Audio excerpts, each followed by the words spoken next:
اس programme کے اخراجات جو اسمر منسٹریز کے دوست اور پارٹنرز ادا کرتے ہیں۔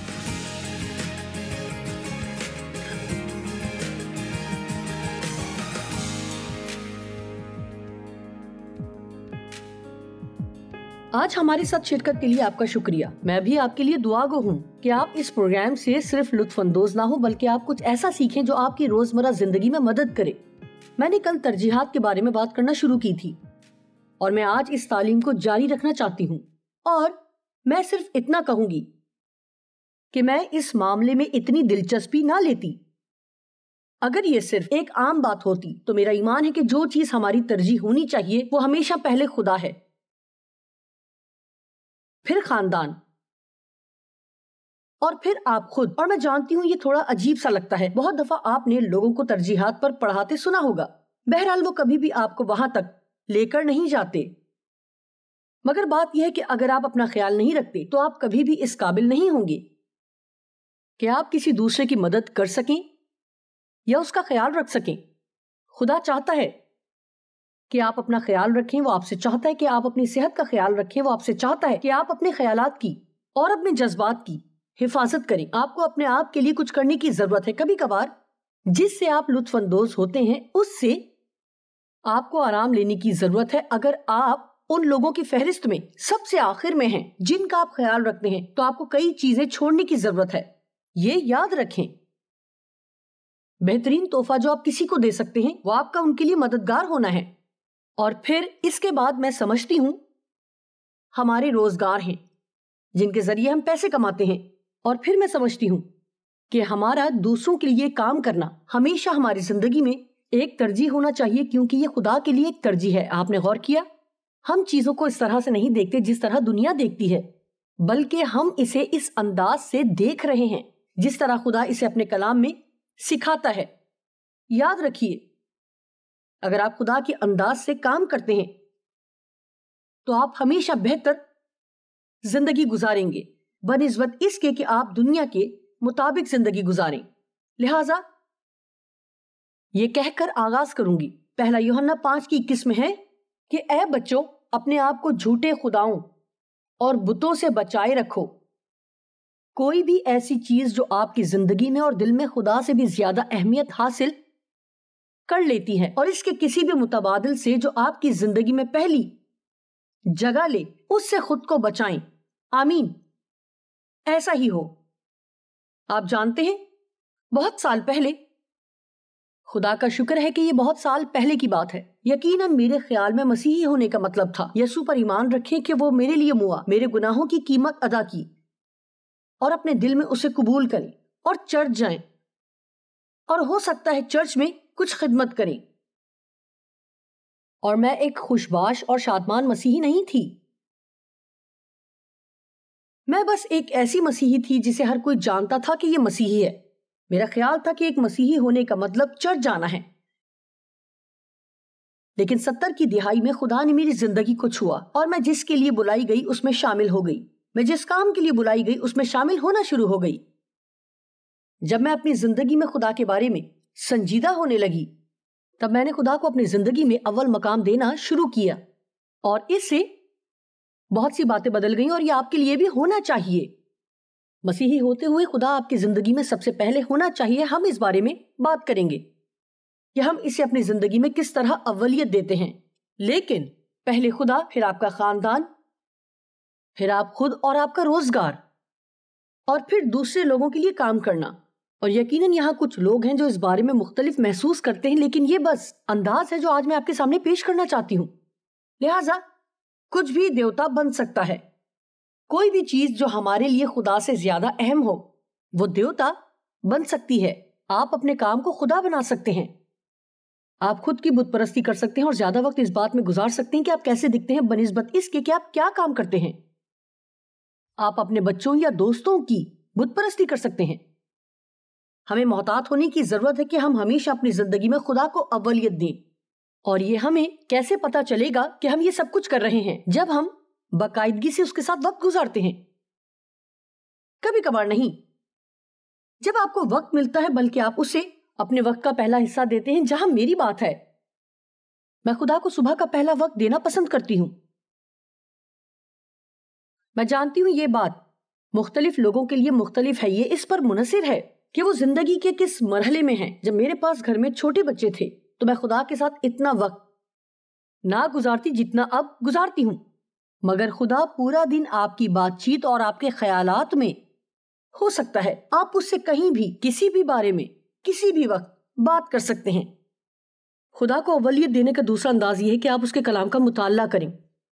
اور آپ نے توجہ دی، میں نے پڑھائی نہیں کہا، کیونکہ میں اس نتیجے پر پہنچی ہوں کہ ہم ہمیشہ لوگوں کو یہ بتاتے ہیں کہ بائبل پڑھیں، مگر یہ اچھی بات ہے، لیکن میرے خیال میں ہمیں بائبل کے مطالعے کی ضرورت ہے، اور بہت دفعہ یہ اتنا ہی آسان ہے جتنا کچھ پڑھنا، لیکن پھر اصل میں اس کے بارے میں سوچنے کے لیے کچھ وقت نکالنا اور اپنے ذہن میں اس پر بار بار غور کرنا اور اس بارے میں سوچیں کہ یہ واقعی مجھ سے کیا کہہ رہی ہے۔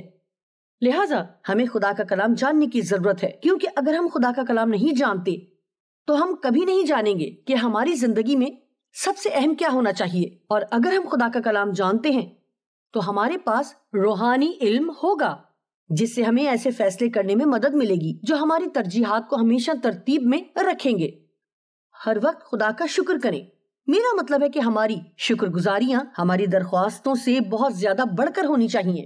آپ خدا کی شکر گزاری ہر چھوٹی بڑی چیز سے کر سکتے ہیں، اور ان چیزوں کے لیے بھی کر سکتے ہیں جو ایک لمبے عرصے سے آپ کے پاس ہیں۔ جو کچھ وہ آپ کے لیے نیا کرتا ہے اس کے لیے اور اپنے لیے اس کی شکر گزاری کریں، نہ صرف وہ جو وہ آپ کے لیے کرتا ہے۔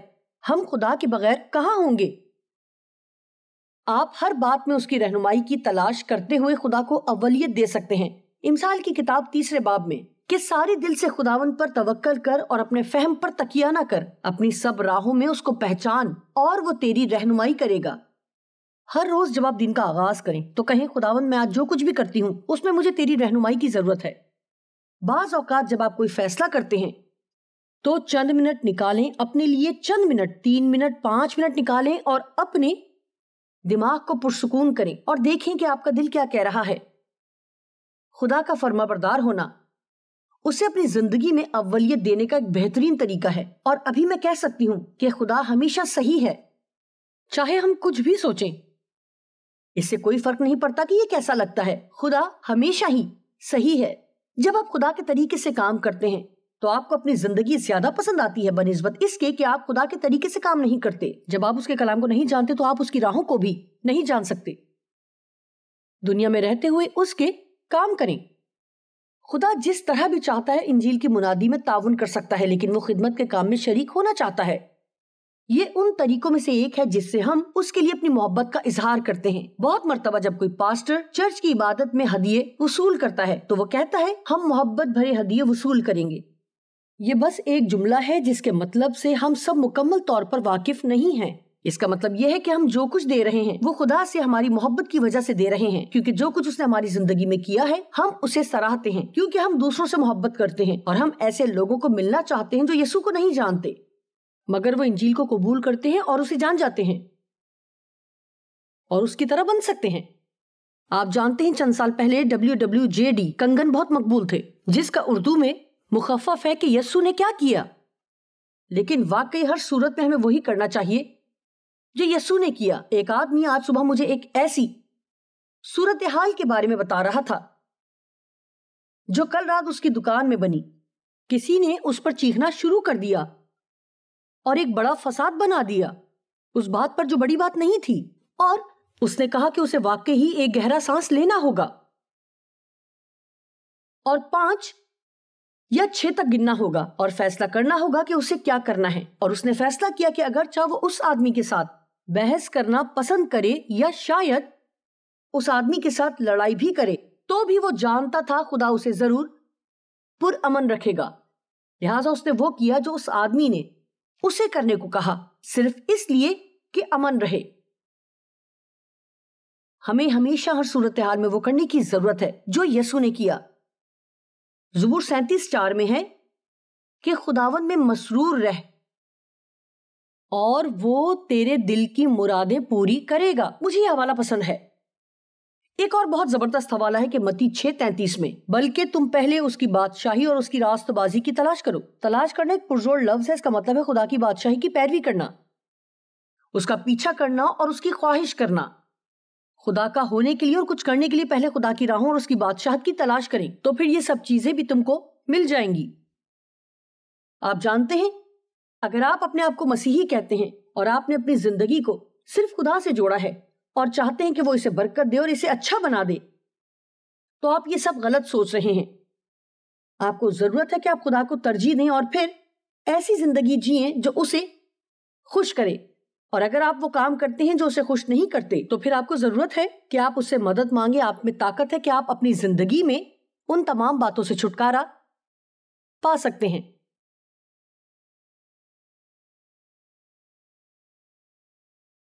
ہم کیسے بتا سکتے ہیں کہ ہماری ترجیحات کیا ہیں؟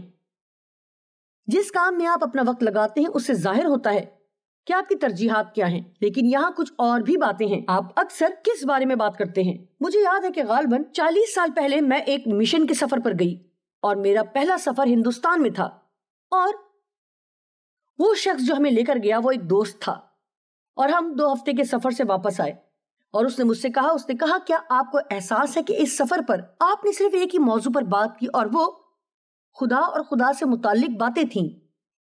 ٹھیک ہے، میں بہت زیادہ روحانی بننے کی کوشش نہیں کر رہی تھی، لیکن خدا نے میری زندگی کو بہت پر اثر انداز سے چھوا، اور خدا اور اس کے کلام کی بہت سی باتیں ایسی تھی جو میرے لیے بالکل نئی تھی، اور میں اس کے لیے پرجوش تھی، اور میں ہر وقت اس کے بارے میں بات کرنا چاہتی تھی۔ آپ جانتے ہیں مجھے بہت پسند ہے، ملاکی 3:16 میں بائبل کہتی ہے، تب خدا ترسوں نے آپس میں گفتگو کی اور خداوند نے متوجہ ہو کر سنا، اور ان کے لیے جو خداوند سے ڈرتے اور اس کے نام کو یاد کرتے تھے اس کے حضور یادگار کا دفتر لکھا گیا۔ تو اندازہ لگائیں، اگر آپ کسی عزیز کے ساتھ دوپہر کے کھانے پر جاتے ہیں اور آپ گپ شپ کرتے ہیں اور غیبت کر رہے ہیں، اور ہر ایک کے ساتھ کیا غلط ہے اس کے بارے میں فیصلہ کن باتیں کرتے ہیں، تو جانتے ہیں خدا اس بات کو ریکارڈ نہیں کرتا، وہ اسے پسند نہیں کرتا، اور اسی عزیز کے ساتھ کھانے پر جا کر بات کرتے ہیں کہ خدا کتنا بھلا ہے اور اس نے آپ کی زندگی میں کیا کچھ کیا ہے، یا خدا کے بارے میں کچھ اور اچھی باتیں کرتے ہیں، تو وہ یہ پسند کرتا ہے، وہ اپنی یاد دہانی کی کتاب نکالتا ہے اور اس گفتگو کو ریکارڈ کرتا ہے۔ کیا یہ ایک اچھا خیال نہیں ہے؟ اور مجھے یاد دہانی کی کتاب رکھنا پسند ہے، اور میں تجویز کرتی ہوں کہ آپ بھی رکھیں، جہاں میں خاص باتوں کو ریکارڈ کرتی ہوں جو خدا میرے لیے کرتا ہے۔ لکھا ہے ہمیں اس محبت کے بارے میں آگاہ ہونا چاہیے جو خدا ہمارے لیے رکھتا ہے، اور ہمارے لیے ایسا کرنے کا واحد طریقہ ان باتوں پر توجہ دینا ہے جو وہ کرتا ہے۔ اور جب آپ کے ساتھ کچھ اچھا ہوتا ہے تو مت کہیے اوہ یہ تو خوش قسمتی سے اتفاق تھا۔ نہیں، خدا کو بری باتوں کا الزام نہ دیں اور نہ اچھی باتوں کا اعزاز دیں۔ حقیقت تو یہ ہے کہ ہمیں خدا کو بری باتوں کا الزام دینے کی ضرورت نہیں ہے، کیونکہ اس کے پاس ہمیں برا دینے کے لیے کچھ نہیں ہے۔ آپ اس کے متعلق اکثر کیا سوچتے ہیں؟ آپ کے ذہن میں اکثر کیا آتا ہے؟ کیا آپ جو چاہتے ہیں اس سے کسی بھی ذریعے سے حاصل کر لیتے ہیں، یا یہ خدا ہی ہے جو ہر طرح کے حالات میں آپ کے لیے سب کچھ کرتا ہے؟ آپ کتنا وقت یہ سوچنے میں گزارتے ہیں کہ آپ کسی کے لیے کیا کر سکتے ہیں کہ اس کے لیے برکت کا باعث بنے؟ صبح آپ کے ذہن میں سب سے پہلی اور رات کو آخری بات کیا آتی ہے؟ آپ اپنا پیسہ کن چیزوں پر خرچ کرتے ہیں، یہ ہماری ترجیحات میں سے ایک ہے۔ کیا آپ کو باہر کھانے پر پیسہ خرچ کرنا آسان مگر پڑھانے کے وسائل پر پیسہ خرچ کرنا مشکل لگتا ہے؟ آپ جانتے ہیں ہم اپنے ہر پروگرام کے اختتام پر وسائل، تدریسی کتابیں یا CDs پیش کرتے ہیں، اور جب تک میں ٹیلی ویژن پر ہوں میں ہمیشہ ایسا کروں گی، کیونکہ بہترین چیز جو میں آپ کو پیش کر سکتی ہوں وہ خدا کا کلام ہے۔ ہمیں کسی اور چیز کی ضرورت سے زیادہ اس کی ضرورت ہے۔ لہٰذا کیا آپ کو باہر کھانا آسان اور تدریسی وسائل یعنی مسیحی کتابیں یا ایسی چیزوں پر خرچ کرنا مشکل لگتا ہے جو آپ کو روحانی طور پر سیر کرتی ہیں؟ کیا آپ نئے کپڑوں پر، بالیوں پر، اپنی گاڑی یا اپنی موٹر سائیکل کی سجاوٹ پر آزادانہ پیسے خرچ کرتے ہیں، لیکن چرچ میں ہدیہ دیتے وقت خدا کی اطاعت بہت زیادہ مشکل محسوس ہوتی ہے؟ ایک اور اچھی بات ہے جس کے بارے میں نے سوچا کہ جب ہم آپ سے مختلف چیزوں میں پیسہ دینے کو کہتے ہیں تو کیا آپ ان لوگوں کے بارے میں فیصلہ کن ہو جاتے ہیں جو آپ کے پادری یا استاد یا وہ لوگ جو ٹی وی پر ہدیے وصول کرتے ہیں؟ فیصلہ کن بن جاتے ہیں اور سوچتے ہیں کہ یہ پیسے کے بارے میں بہت زیادہ بات کرتے ہیں، یہ بہت عرصے سے اس بارے میں بات کر رہے ہیں، انہیں پیسہ نہیں کرنا چاہیے۔ آپ کو اس بات سے مسئلہ ہے، لیکن آپ کو 1 گھنٹے تک شاپنگ چینل دیکھنے میں کوئی پریشانی نہیں ہے جو آپ سے جیولری، انگوٹھی یا بریسلٹ خریدنے کی باتیں کرتے ہیں جس کی آپ کو ضرورت نہیں ہے، اور یہ واقعی کوئی اچھا کام نہیں ہے۔ اگر آپ انہیں نیا زیور حاصل کرنے کے بارے میں 1 گھنٹہ بات کرتے سن سکتے ہیں تو یقیناً آپ خدا کی بادشاہی میں رقم دینے کی اہمیت کے بارے میں 10 یا 15 منٹ بات کرتے سن سکتے ہیں۔ وہ کون سی چیزیں ہیں جسے خدا چاہتا ہے کہ اول درجے پر رکھا جائے؟ میرے خیال میں اپنی آمدنی کا پہلا 10% حصہ، یعنی ہماری دائیکی جو خدا کی ہے، اور میرا نہیں خیال کہ یہ کوئی ایسا قانون ہے جو پرانے عہد نامے کے تحت تھا، لیکن میں ابھی بھی دائیکی پر ایمان رکھتی ہوں۔ میں دائیکی دیتی ہوں کیونکہ میں دینا چاہتی ہوں، اس لیے نہیں کہ مجھے دینی ہے۔ مجھے یہ بہت پسند ہے اور میں اس میں آگے بڑھنا چاہوں گی، کیونکہ ہمارے سارے منافع کا پہلا حصہ صرف خدا کا ہے اور ہمیں اسے خوشی اور شادمانی سے دینے کی ضرورت ہے۔ حزقییل 20:40 میں لکھا ہے، کیونکہ خداوند خدا یوں فرماتا ہے کہ میرے کوہ مقدس یعنی اسرائیل کے اونچے پہاڑ پر تمام بنی اسرائیل سب کے سب ملک میں میری عبادت کریں گے، وہاں میں ان کو قبول کروں گا اور تمہاری قربانیاں اور تمہاری نذروں کے پہلے پھل اور تمہاری سب مقدس چیزیں طلب کروں گا، تمہاری اچھی چیزیں قبول کروں گا۔ لہٰذا یہ پرانا عہد نامہ ہے۔ اچھا، کیا یہ مناسب ہے کہ خدا ہر چیز کا بہترین چاہتا ہے؟ لیکن دیکھیں، اگر آپ خدا کو بہترین دیتے ہیں تو وہ آپ کے باقی ماندہ کو برکت دے گا۔ یہ حیران کن بات ہے کہ آپ کی 90% آمدنی 100% سے بھی زیادہ ہو جائے گی۔ مجھے وہ وقت یاد ہے کہ جب میں نے ارادہ کیا تھا کہ خدا ہمیں 10واں حصہ دینے کے بدلے میں قرض سے نکالے گا، اور میں نے اس کے بارے میں ڈیو سے بات کی جسے میں احمق بنا رہی تھی، اور وہ مجھے سننے میں احمق بن رہے تھے، اور پہلے ہفتے ہم نے دائیکی نہیں دی۔ میں بھول گئی کہ یہ کتنی تھی اور کتنی دینی تھی۔ یہ اتنی زیادہ رقم نہیں تھی کیونکہ میں گھر پر بچوں کے ساتھ رہتی اور ڈیو کام کرتے تھے، اور ہماری دائیکی بہت زیادہ نہیں تھی۔ لیکن اسی ہفتے ہمارے پاس واشنگ مشین کی مرمت کے پیسے اور ریفریجریٹر کی مرمت کے پیسے تھے۔ یقین کریں کہ یہ اتنی ہی رقم تھی جو ہم نے دینے کے لیے بچا رکھی تھی۔ سنیے، جب آپ وہ کرتے ہیں جو خدا آپ کو کرنے کو کہتا ہے تو خدا آپ کی اور آپ کے سامان کی حفاظت کرتا ہے۔ امثال 3:9 میں ہے کہ اپنے مال سے اور اپنی ساری پیداوار کے پہلے پھلوں سے خداوند کی تعظیم کر۔ یہاں ایک اور چیز ہے جو بائبل ہمیں پہلے کرنے کو کہتی ہے۔ پہلے اپنے آپ کو جانچیں، پھر آپ بہتر طور پر دیکھیں گے کہ دوسرے لوگوں کی تبدیلی میں کس طرح مدد کی جائے۔ واو!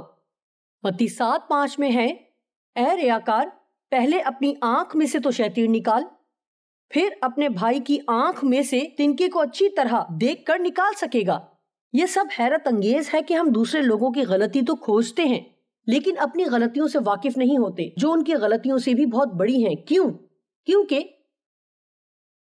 شاید جب ہم بائبل کو پڑھتے ہیں یا بائبل کا مطالعہ کرتے ہیں تو ہم سوچتے ہیں کہ یہ کس پر لاگو ہوتا ہے۔ بہرحال ہم اس سے متعلق کبھی نہیں سوچتے۔ اس میں کہا ہوں، کیا میں یہ کام کر رہی ہوں جو خدا مجھے کرنے کو کہتا ہے؟ کیا میں نے اپنی بائبل میں صرف حوالے کی نشاندہی کی ہے یا میں واقعی یہ عملی طور پر کر رہی ہوں؟ لکھا ہے، ان باتوں کو جان کر اگر تم ان پر عمل کرتے ہو تو تم مبارک ہو۔ یوحنا کی انجیل 13 باب میں یسوع اپنے شاگردوں کے پاؤں دھوتے ہیں۔ انہوں نے خادم کا رومال کمر سے باندھا اور شاگردوں کے پاؤں دھوئے۔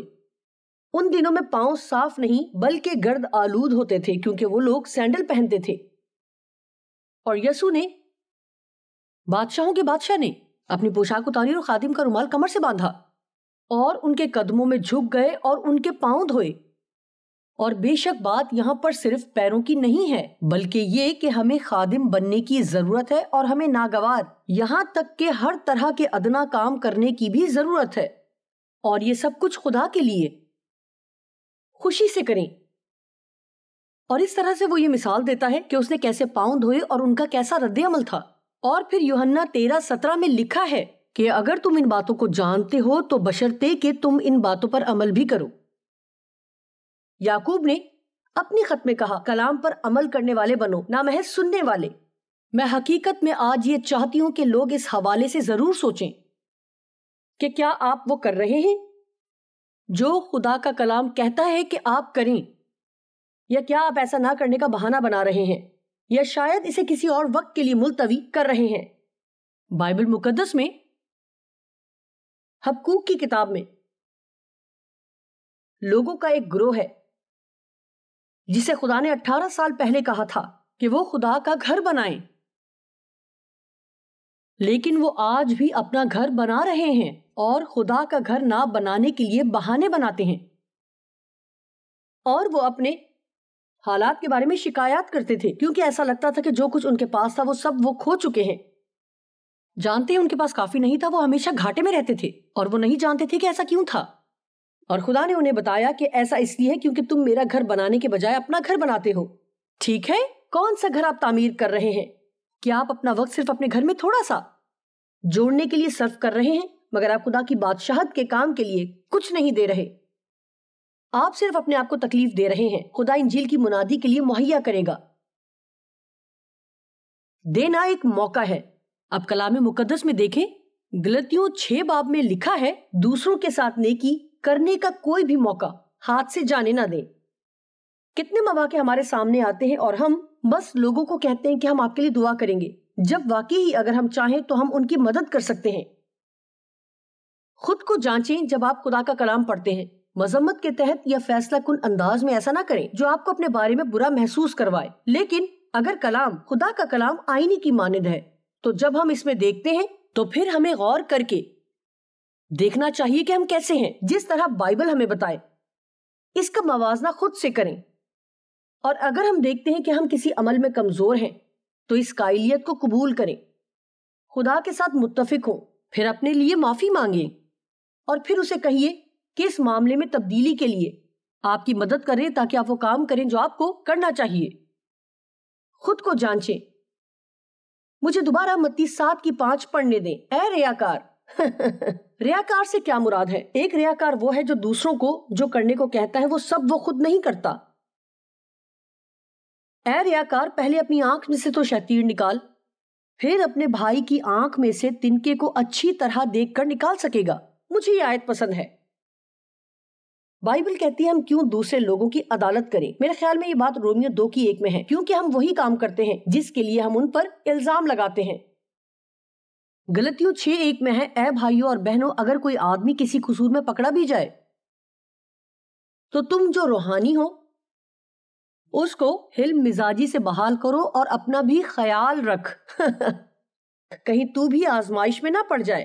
آپ جانتے ہیں جب ہم کسی کو کوئی غلط کام کرتے ہوئے دیکھتے ہیں اور ہم جانتے ہیں کہ اس سے انہیں تکلیف ہو رہی ہے تو ہو سکتا ہے خدا ہمیں ان کی توجہ اپنی طرف دلانے کے لیے استعمال کرنا چاہتا ہے، لیکن بھائیوں ہمیں یہ کام حلم مزاجی سے کرنا ہے، نہ کہ فخر سے۔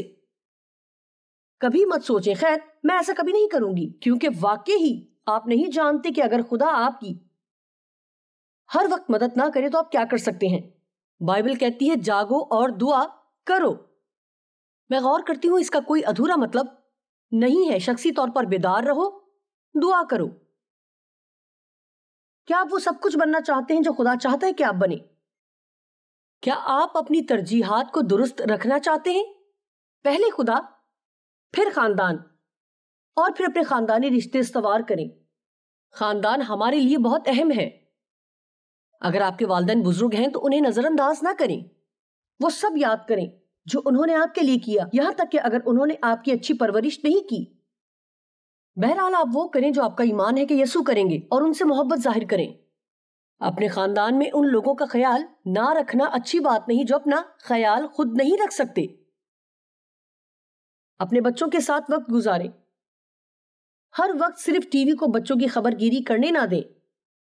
اپنے ازدواج پر وقت گزاریں۔ ڈیو اور میری شادی کو 54 سال ہو چکے ہیں اور میں یہ کہتے ہوئے بہت خوش ہوں کہ ہمیں اب بھی توجہ دینے کی ضرورت ہے۔ ہمیں دھیان رکھنے کی ضرورت ہے کہ ہم اکٹھے وقت گزاریں۔ ہمیں دھیان رکھنے کی ضرورت ہے کہ ہم گفتگو اور بات چیت کریں، مگر ہم آسانی سے سوچ سکتے ہیں کہ ہم بہت مصروف ہیں۔ یہ بات اہم نہیں ہے کہ ہم ہمیشہ کے لیے ساتھ ہیں، بلکہ یہ بات اہم ہے کہ ہم ایک دوسرے کی تکمیل کرتے ہیں۔ یہ بات اہم ہے کہ ہم ایک دوسرے کے لیے کام کرتے ہیں، پھر خود کو یاد رکھتے ہیں اور پھر اپنا خیال رکھتے ہیں۔ صحیح وقت پر سونا شروع کریں اور صحیح وقت پر جاگیں۔ وہ کریں جس سے آپ خوش ہوں۔ اگر آپ چہل قدمی سے لطف اندوز ہوتے ہیں تو چہل قدمی کے لیے وقت نکالیں، اور اس دوران خدا کے کلام میں وقت گزاریں جو آپ کی مدد کرتا ہے۔ پھر ہمیں کام کرنے اور پیسے کمانے کی ضرورت ہے، خواہ وہ نوکری یا گھر سازی ہی کیوں نہ ہو، یا کسی بھی کارپوریشن میں سی ای او کے طور پر کام کرنا ہو۔ یقیناً دوسرے لوگوں کے لیے کام کرنا آپ کی زندگی میں ایک موقع ہے۔ ایسا صرف اس لیے نہ کریں کہ آپ محسوس کرتے ہیں کہ یہ آپ پر زبردستی مسلط کیا جا رہا ہو، بلکہ وہ راہیں دیکھیں کہ جب آپ دوسروں کے لیے باعث برکت ہو۔ حقیقت تو یہ ہے کہ میرے خیال میں ہر روز، ہر ایک دن کسی کے لیے نعمت بننے کی کوشش کرنا ضروری ہے۔ پہلا کام جو خدا ہمیں کرنے کو کہتا ہے وہ ہے دوسروں کو معاف کرنا، اس سے پہلے کہ جب ہم توقع کرتے ہیں کہ خدا ہمارے گناہ معاف کرے۔ ہم اس بارے میں کافی دیر تک بات کر سکتے ہیں۔ میں حیران ہوں کہ کتنے لوگ آج ابھی اس وقت یہ پروگرام دیکھ رہے ہیں۔ آپ کو کسی پر غصہ ہے، مگر آپ آج صبح اٹھے اور دعا کی اور خدا سے بہت سے کاموں کے بارے میں پوچھا۔ ٹھیک ہے، جب آپ معاف نہ کرنے والے دل سے دعا کرتے ہیں تو اس کا آپ کی دعاؤں کی طاقت پر بہت ہی زیادہ منفی اثر ہوتا ہے۔ ہمیں ہر کسی کو ہر بات کے لیے معاف کرنا ہے، چاہے وہ بات کوئی ہی کیوں نہ ہو۔ جس طرح ہم نے اپنے قرض داروں کو معاف کیا، تو بھی ہمارے قرض ہمیں معاف کر۔ خدا کا کلام بہت حیران کن ہے، یہ بالکل ہی زبردست طور پر حیران کن ہے۔ میں آپ کا حوصلہ بڑھاؤں گی کہ اپنی ترجیحات کو درست رکھیں اور ہمیشہ دھیان رکھیں کہ خدا ہی اول درجے پر ہے۔